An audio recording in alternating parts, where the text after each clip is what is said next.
loi de finances est un texte énorme, un mastodonte qui arrive proposé par le gouvernement. Ce texte concerne directement notre vie de tous les jours, que ce soit la vie des citoyens, des usagers, puisqu'on décide, on fixe notamment le barème de l'impôt sur le revenu.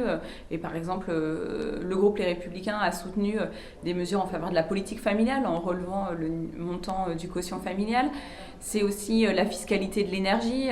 C'est aussi tout ce qui concerne la vie de nos entreprises, et cette année particulièrement avec un certain nombre de dispositifs de soutien à l'économie.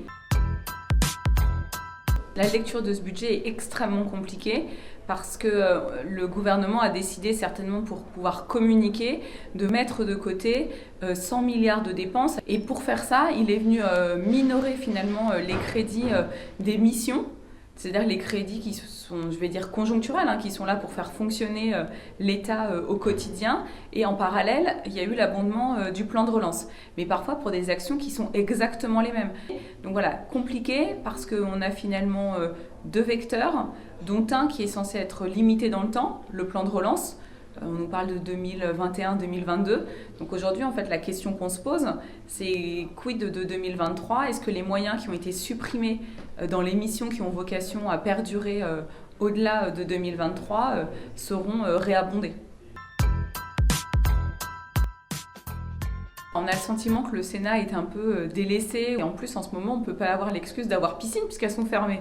Mais effectivement, c'est très désobligeant de constater que Bruno Le Maire n'est jamais venu, alors même que c'est lui qui est porteur du texte avec Olivier Dussopt. Et puis on a d'autres ministres, par exemple Barbara Pompili n'est pas venue pour les crédits de la mission écologie, Olivier Véran n'est pas venu pour la mission santé.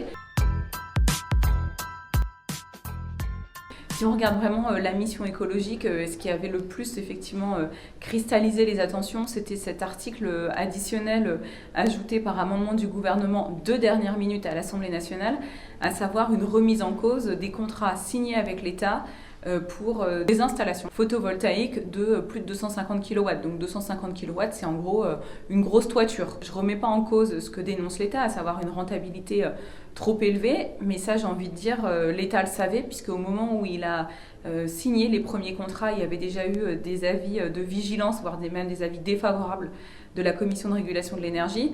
Ce que j'ai dénoncé, et en cela avec tout le Sénat, puisque ça a été voté à l'unanimité, c'est la remise en cause de la parole de l'État. Il est vraiment important que la parole de l'État reste quelque chose de sûr, de certain. Nous avons décidé de supprimer cet article.